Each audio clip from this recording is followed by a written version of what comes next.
Hello everybody. This is Dr. Indrani Dev, Principal, Nistarini College, Purulia, West Bengal. Today I'm going to speak about the use of Gestus in Brecht's Mother Courage and Her Children.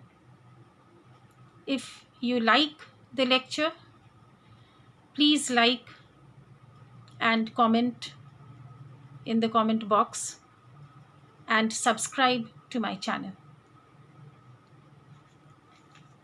First, I will discuss what Gestus is in Brecht's theory.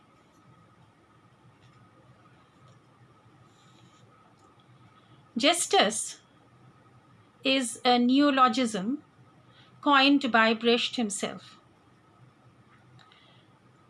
It is an acting technique which combines physical gestures and what he calls attitude. The idea is that the body speaks more about a character than his experience of emotions. As such, the audience should be able to judge from the actor's gestures alone what is happening on the stage. Brecht used to study photographs of the plays in rehearsal to ensure that each movement was appropriate at that point of time. Gestus reveals a character's social relations and analyzes him from a historical, materialistic standpoint. It must be remembered that a person's speech registers and body movements are basically grounded in his social class. As a Marxist, Brecht wished to represent his characters as members of a social class. Language, as such, is not limited to verbal language only, but also to body movements and facial expressions. Historical materialism is the basis of Brecht's delineation of character. That is why more emphasis is given to socially defined movements than emotional expression.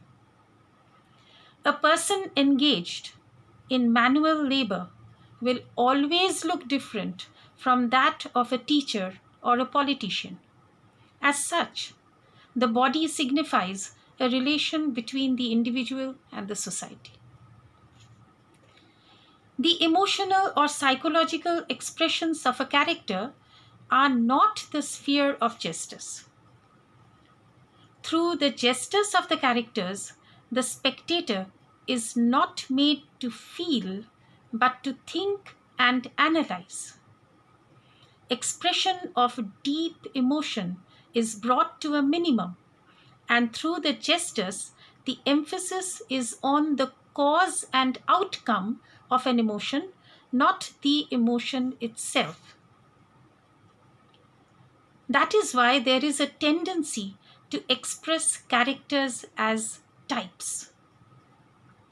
There is a tendency in Brecht to project characters as social types rather than rounded human beings.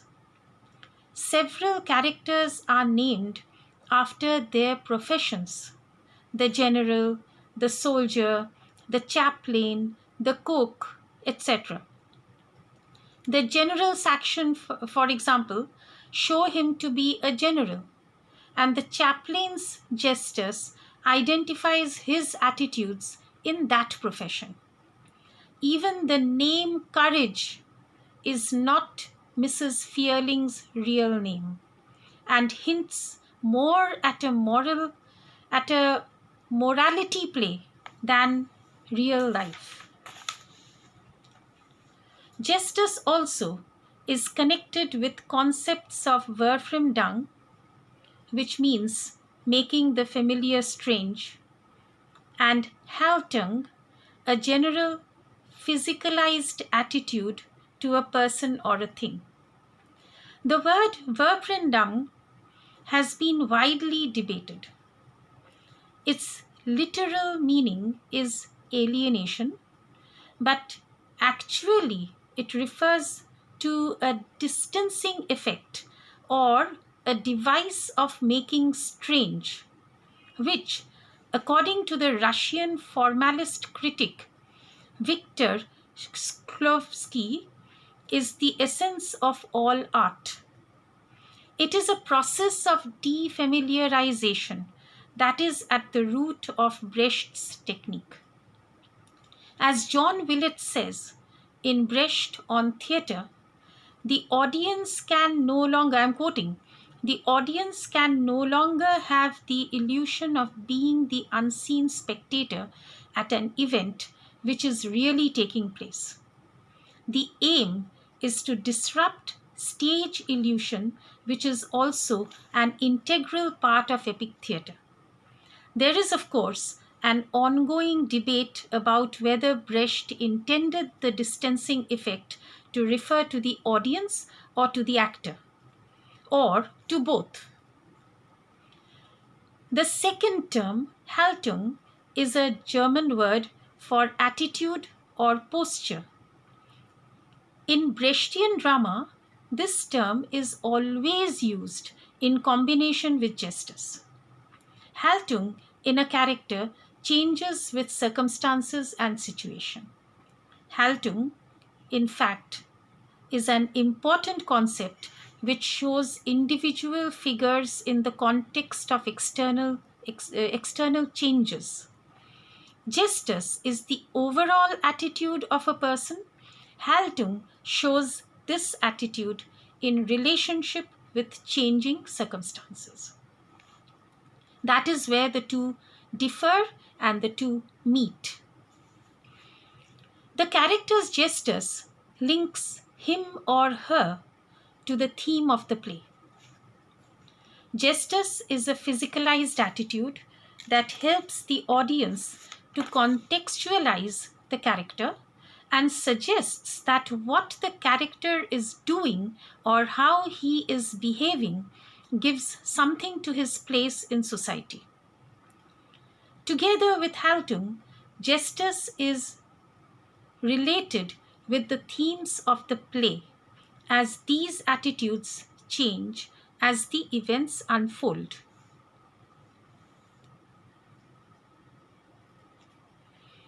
We have given the basic concept of gestus through a diagram over here.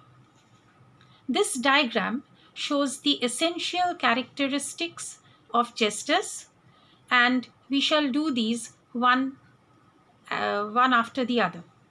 First, it is non-spontaneous. The gestic actions projected by the characters are highly calculated and deliberate, so as to show the character against the social backdrop. Every scene was planned by Brecht, and he would analyze pictures of rehearsals and change the actions as necessary.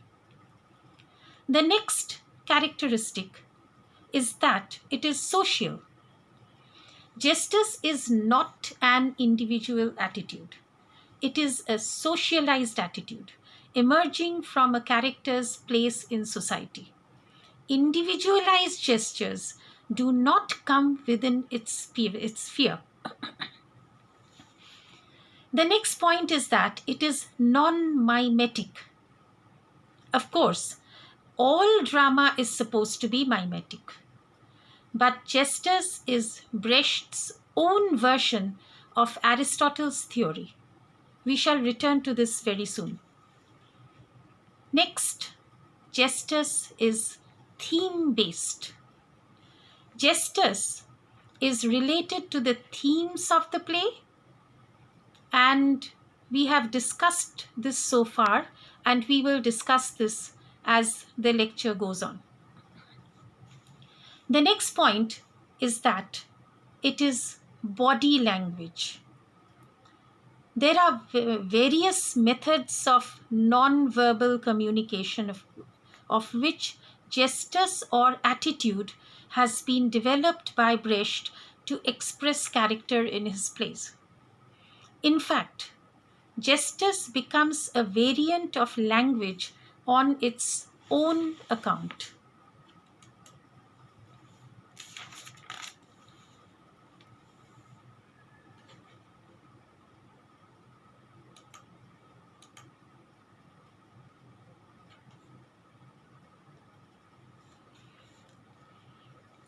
We come to a new concept, that is Lehrstücke,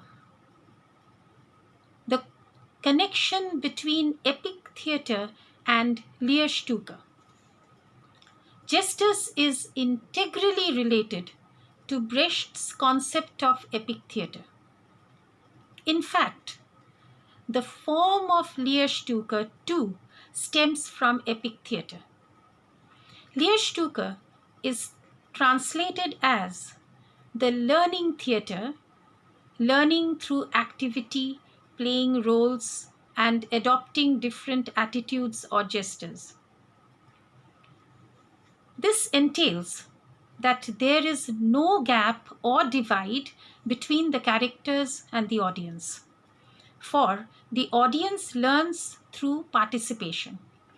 The emphasis is such that a play is the process rather than the end product, which is another area in which Brecht shifts from Aristotle. The connection between the audience and the actor is effected through the actor's gestus.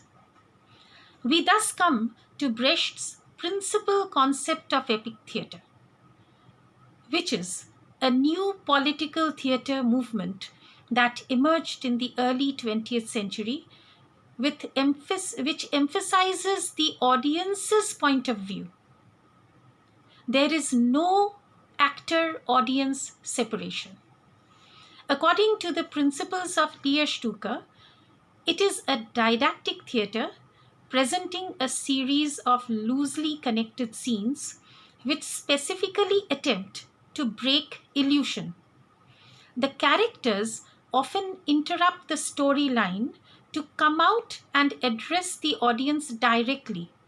Brecht appeals to the intellect of the audience in presenting moral problems and attempts to block their emotional responses and prevent them from empathizing with the characters. To do this, he uses Verfremdung, or the distancing effect, which we have discussed previously. The audience is made to think objectively about the play and to draw its own conclusions about it. There is no willing suspension of disbelief, and the emphasis is on reality.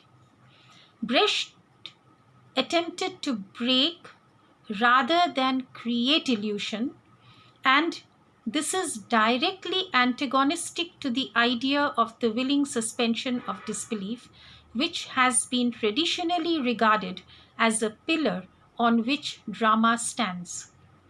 For instance, stage props are moved and reset in full view of the audience, and the actors even change clothes without curtains in order to take on a different persona. The idea is to make the audience face reality, not the illusion of reality. This shows characters as types against a large historical framework. The background historical and sociological framework is very large in epic theatre and gives the impression of enormity. This is one of the reasons why this type of drama is called epic theatre. The microcosm is always shown against the macrocosmic backdrop.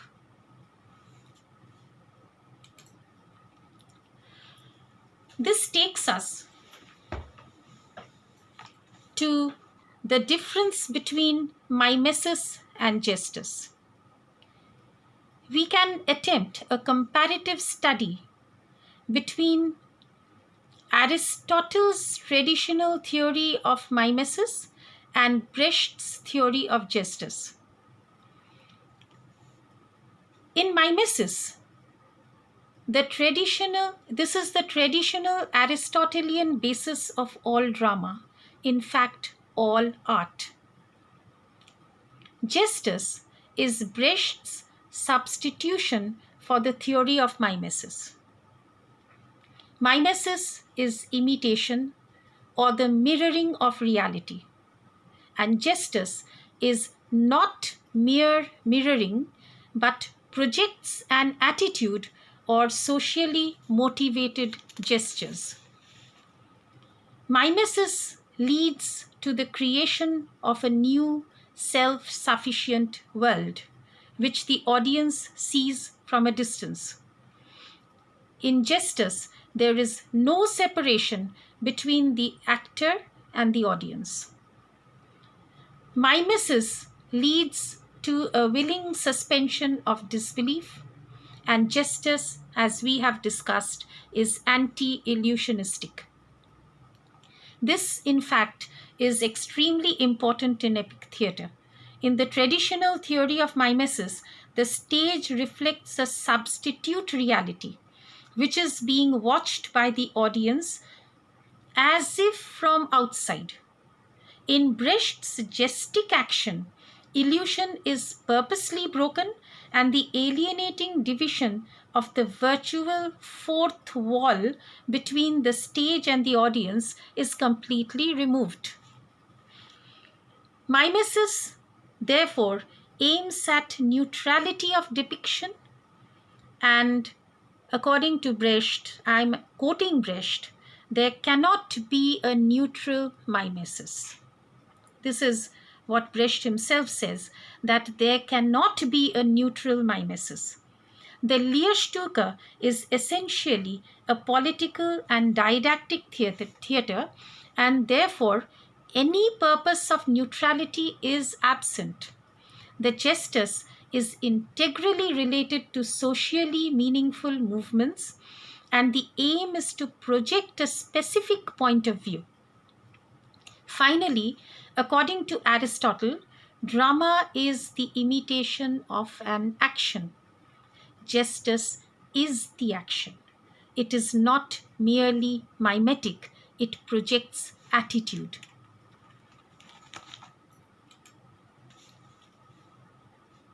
I will quote Brecht. I have just given a quotation in this slide. This is a very relevant opinion of Brecht regarding mimesis in one of his poems called On Imitation. This will speak for itself. He who only imitates and has nothing to say on what he imitates is like a poor chimpanzee who imitates his trainers smoking and does not smoke while doing so. For never will a thoughtless imitation be a real imitation. This is extremely important. We therefore come now to the play itself, Mother Courage and Her Children. The picture shown over here has been taken from the website www.theactingcompany.org. Keeping the theory of Gestus in mind, we come to Mother Courage and Her Children, which is one of the most well-known plays of Brecht, a play which can be shown to be an ideal example of gestic action. Mother Courage and Her Children was written in 1939, the year in which the Second World War began. Brecht had witnessed the rise of Hitler, and he wished to write against the fascist war-mongering that was going on in Europe at that time. As such, he chose as his backdrop the 30 Years' War of 1618 to 1648. Now, why does he choose such a past incident on which to set the play? He wanted mainly to put some temporal distance between the audience and contemporary happenings, and also to avoid an impression of direct propaganda such as we find in the plays of Piscator, another epic theatre writer. Mother Courage ends up becoming a great anti-war play from the Marxist point of view. Though the 30 Years' War was ostensibly fought on religious lines, one of the aims of the dramatist is to show that religion is only an eyewash, and war in its essence is a business and power proposition. The play is one of Brecht's best example of the use of Gestus. Often entire scenes are inserted as Justic Scenes, used mainly to further the social basis of the play and not to further the plot. Also, each one of Mother Courage's children has a typical Gestus, which we will discuss presently.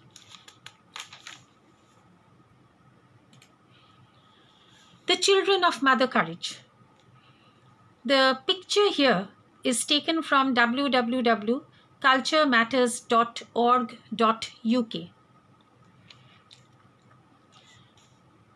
There are 3 children of Mother Courage: Eilif, Swiss Cheese, and Catherine. In a tongue-in-cheek manner and with a dry humor, Mother Courage describes her family to the sergeant in the first scene of the play. She herself is Anna Fierling, but she has acquired the nickname Courage when she drove her cart right through the bombardment of Riga in her necessity of selling 50 loaves of bread which were going moldy. That is why people began to call her Courage, and she began to be called Mother Courage. Her first son is Eilif Nojoki, whose father neither he nor she herself remembers well. He remembers a different father, a Frenchman with a beard. According to her, each of us has his own name. Her second son, is Swiss Cheese. He is so named because he was the son of a Swiss named Fijos. Fijos, however, is a Hungarian name, but Mother Courage insists that Swiss Cheese takes after him. The third child is a daughter called Catherine. The only thing we know about her at the onset is that she is half German. The first son, Eilif. Eilif is the most dashing and hot-headed of the 3 children. He would certainly have become a soldier much earlier if his mother had allowed him to be recruited. As it is, she fiercely tries to prevent him from being recruited to keep him from being killed in the war.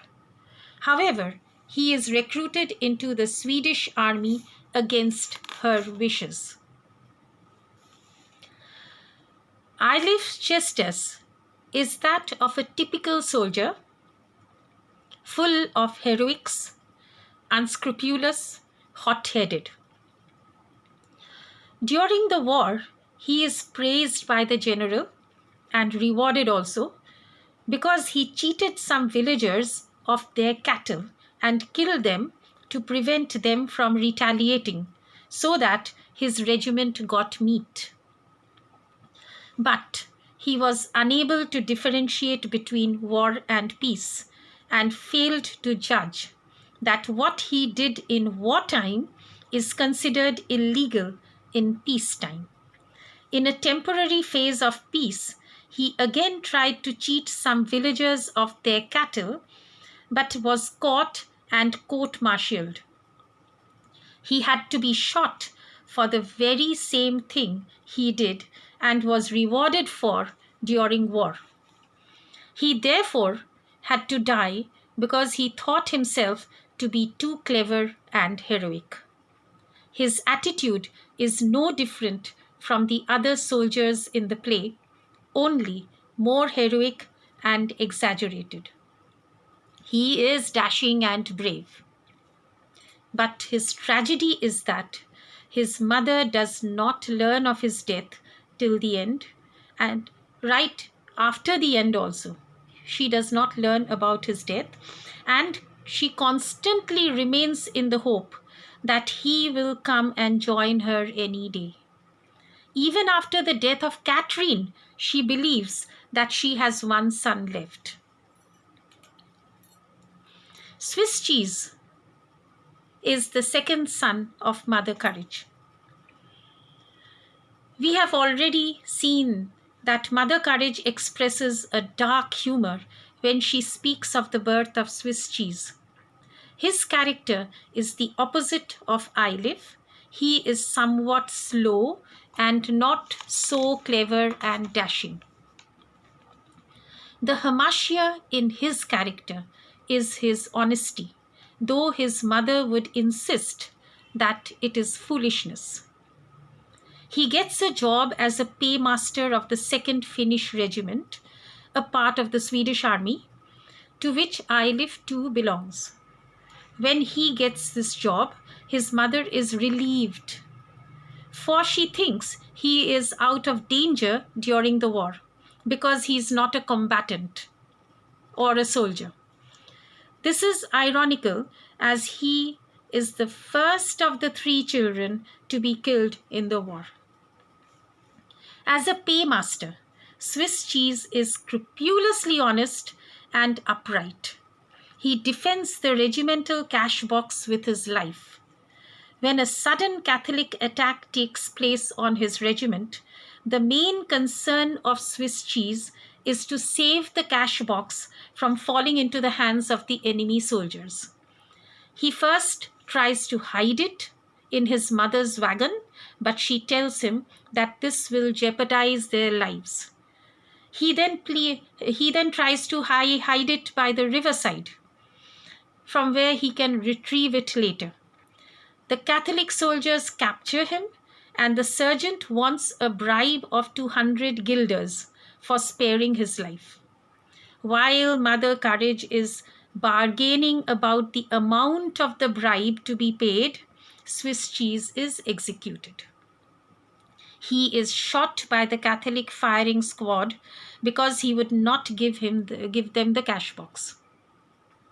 When the dead body of Swiss cheese is brought in, Mother Courage's heart breaks in a silent scream, but she refuses to identify him as she fears for her own life and the life of her daughter.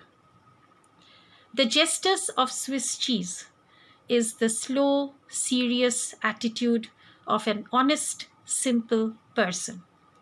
He wins our admiration for his qualities of honesty and integrity in the face of all odds. Catherine is the third child of Mother Courage.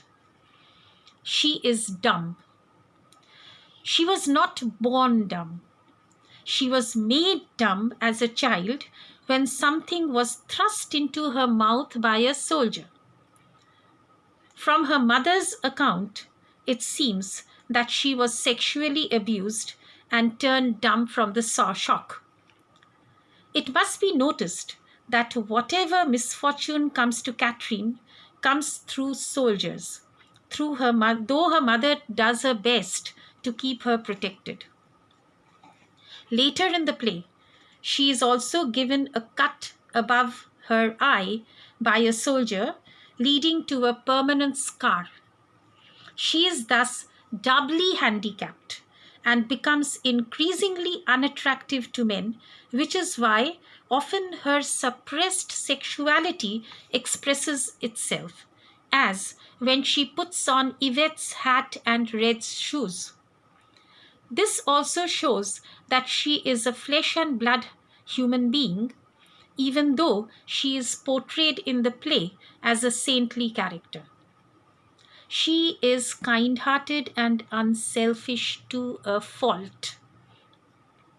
A striking example of this is that incident in a burning village when Mother Courage refuses to give any linen to the chaplain for bandaging the wounded peasants after a Catholic attack.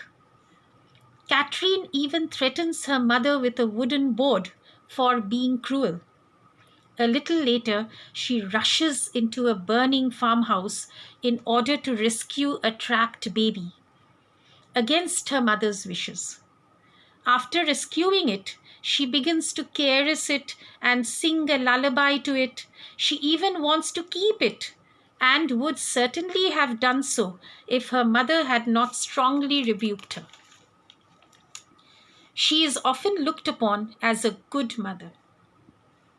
In contrast to her own mother, who often tries to balance her livelihood against the lives of her children and shows no sympathy for suffering mankind. Catherine's maternal instinct is very strong, and she often values the lives of children and suffering people above that of her own.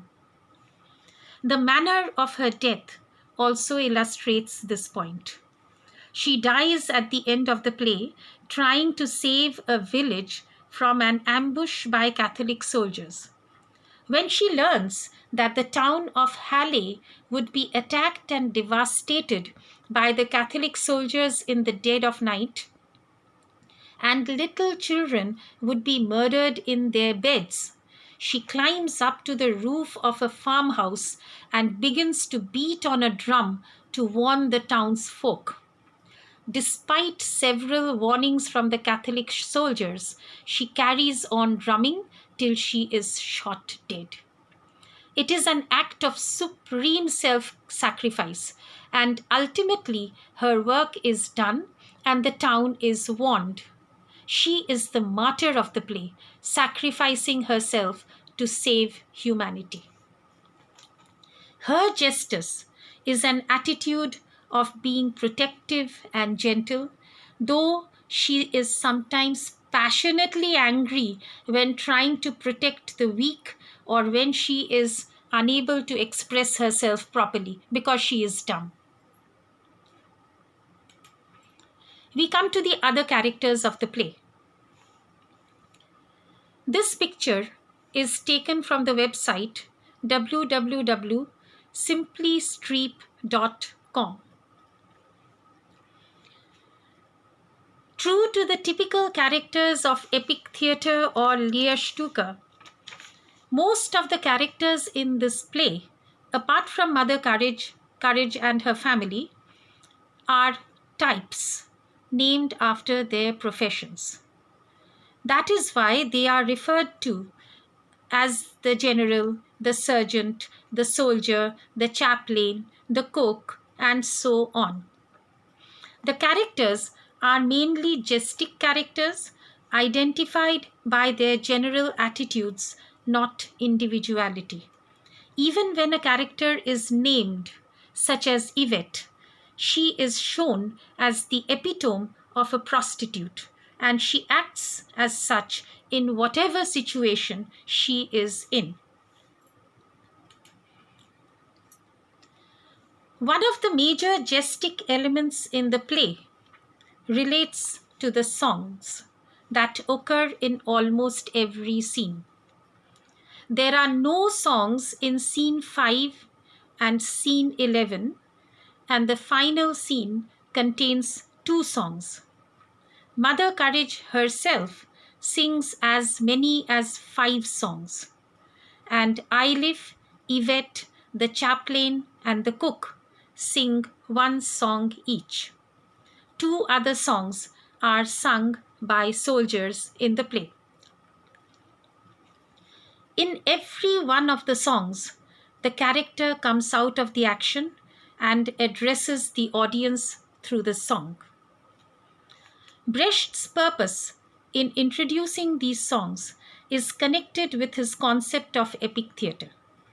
He insisted that as one of the sister acts, as he put it, music formed an important and independent element in the total composition of the plays and is not to be fused with dialogue. Music is not used to portray a psychological state or a subjective emotion. It is rather used to communicate an attitude and shows a social gestus, acting as an alienating device in the play. Each song relates in some way to the themes of the play, particularly to war.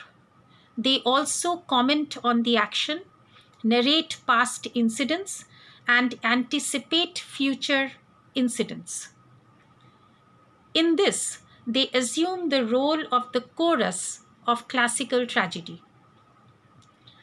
We may discuss two of the songs in detail, as they are so very important in bringing out the gestic attitude inherent in the play. The first song we shall discuss is the Song of the Grand Capitulation. Mother Courage sings it. Mother Courage's Song of the Grand Capitulation is one of the most meaningful songs in the play. It begins by giving us something of Mother Courage's past as Anna Fearling. It tells us that when she was young, she thought that she was somebody special, destined for higher things, but she had to submit to the necessity of circumstances as she then had 2 children and as such compromised with the system as all have to do. The message of the song is that it is useless to protest or defy the system, and compromise is inevitable. Dramatically, the song is used to calm down the angry soldier who had come there to rip his captain's belly, and Mother Courage also leaves without lodging a complaint for which she had come in the first place, for that would not benefit her in the long run. Everybody has to submit to necessity and circumstance. Compromise is necessary if one wishes to live peacefully. But even while expressing these sentiments, Mother Courage becomes aware of her own depravity in bowing to power as that of all the common people who have to capitulate to the leaders and the politicians. In the play, we find that those who did not capitulate had to lose their lives. Swiss cheese and Catherine, for example. Mother Courage's tragedy lies in that she constantly capitulates for her children, but loses them all at the end. The refrain of this song is very meaningful. And they'll be marching with the band in step, responding to command, and striking up their little dance. Now they advance, and now parade, form square.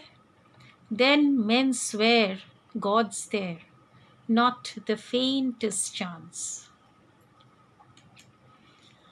The other song that we will do is the song concerning Solomon, Julius Caesar, and other famous personages. Thematically, it is the most important song in the play. This song is sung by the cook, who addresses it to the audience and not to Mother Courage, to whom he has just proposed marriage. The song in several stanzas refers to great personalities like King Solomon, Julius Caesar, Socrates, and Saint Martin, all of whom died not for any faults but for their virtues. The personalities respectively represent Mother Courage, Eilif, Swiss Cheese, and Catherine, all of whom suffer for their virtues. The virtues, therefore, are shown as faults. Solomon represents sagacity or wisdom. Caesar represents courage. Socrates represents honesty.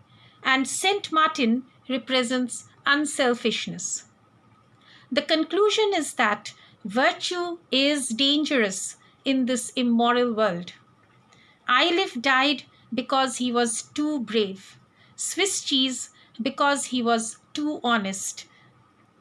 The song itself precedes the martyrdom of Catherine, whose subsequent self-sacrifice is compared to Saint Martin's and is seen to be as folly. There are also Gestic Scenes. The manner in which Gestus is used by Brecht in introducing certain scenes in the play. Various scenes are there which are introduced for thematic reasons, not for furtherance of the plot. These scenes are targeted at the audience. Some examples of such scenes are Scene 4, Scene 7, and Scene 10. Scene 5 is partly so. Scene 4. First, we shall discuss this scene. This is the scene in which Mother Courage sings the song of the grand capitulation to convince the angry soldier that it is no use defying the authorities. The action of the play does not move forward in this scene, and the entire episode of the soldier with his subsequent capitulation after the song is thematic.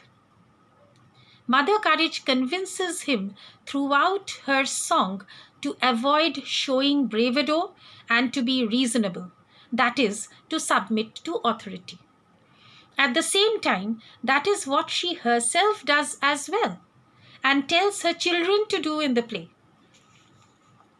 In Scene 7, the key sentence is, "I won't have you folks spoiling my war," a very famous sentence. The scene shows Mother Courage prospering through the war, though it has taken away a son and disfigured her daughter. Scene 6, the previous scene, had ended with her daughter being scarred by a soldier, and Mother Courage's final words there had been, "War be damned," because her daughter had been disfigured by the war. But Scene 7 begins with a different Mother Courage altogether. She is now wearing a necklace of silver coins, showing that her business is prospering as the war is spreading. War now has become a business proposition, and money becomes more important to her than the fact that it has taught her bitter personal lessons. "I am told it kills off the weak," she says, "but they are right off in peacetime too, and war gives its people a better deal." She then sings a song addressing the audience, praising the war and the business it brings. This is a part of the song. "But what is war but private trading that deals in blood instead of boots? Personal tragedy is of no import to the attraction of prosperity brought by the war." Scene 10 shows Mother Courage and Catherine in an impoverished, hungry, and cold condition. They are dragging a bedraggled wagon over the countryside.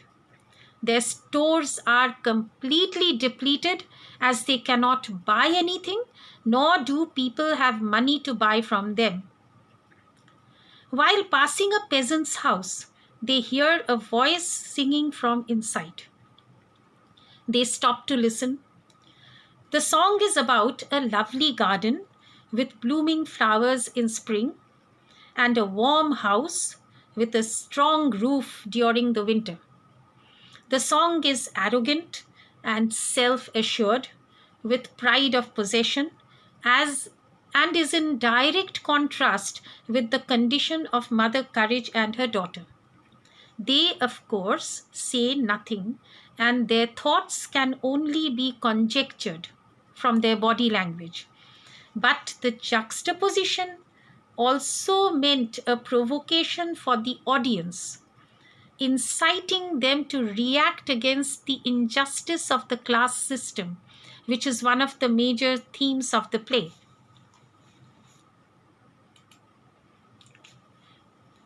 Apart from entire scenes, various incidents are introduced in the other scenes, the main scenes, only for furtherance of the theme, and are not related to the main plot at all.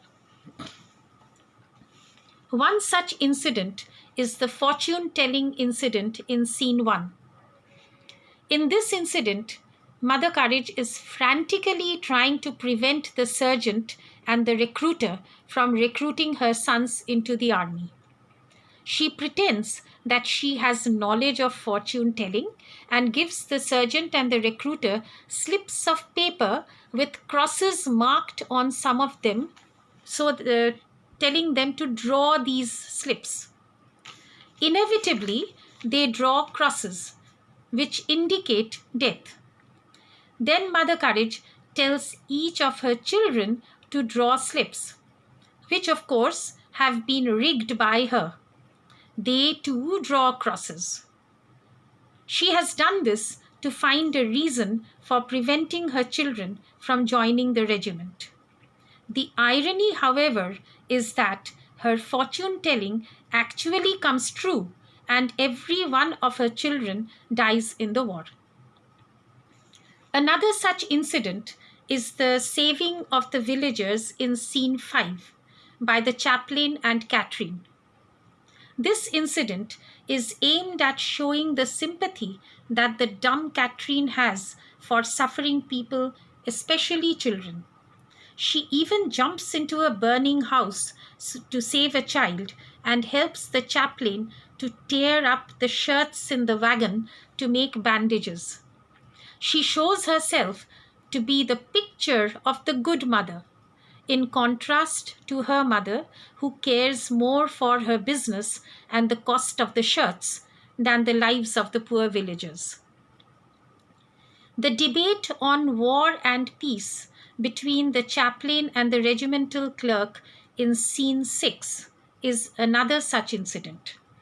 Mother Courage is wondering whether to buy stock for her canteen wagon, for if the war continues, she will make a profit, but if there is peace, the entire stock will go to waste. As such, she wants war to continue.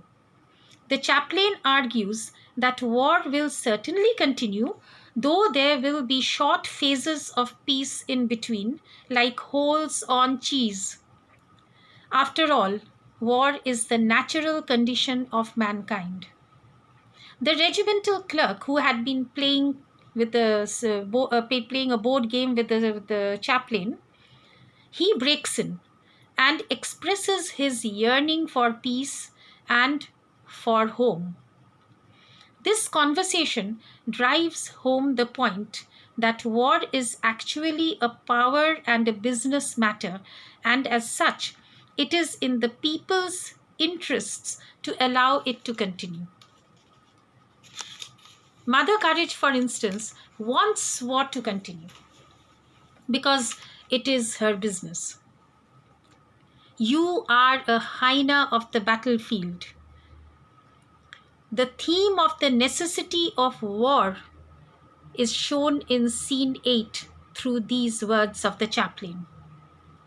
This is actually the chaplain's comment on Mother Courage, expressing his opinion of her role in the war, profiting from the war at the cost of her family. She, of course, strongly objects to this expression and cuts off her relations with the chaplain because of this remark. But it does point to the necessity of war for Mother Courage and for a majority of soldiers and generals. The play Mother Courage and Her Children therefore turns on the concept of Gestus and uses it in every aspect of the play, from the characters to the scenes to the songs, and to even certain incidents introduced into the play. Thank you very much for your patience.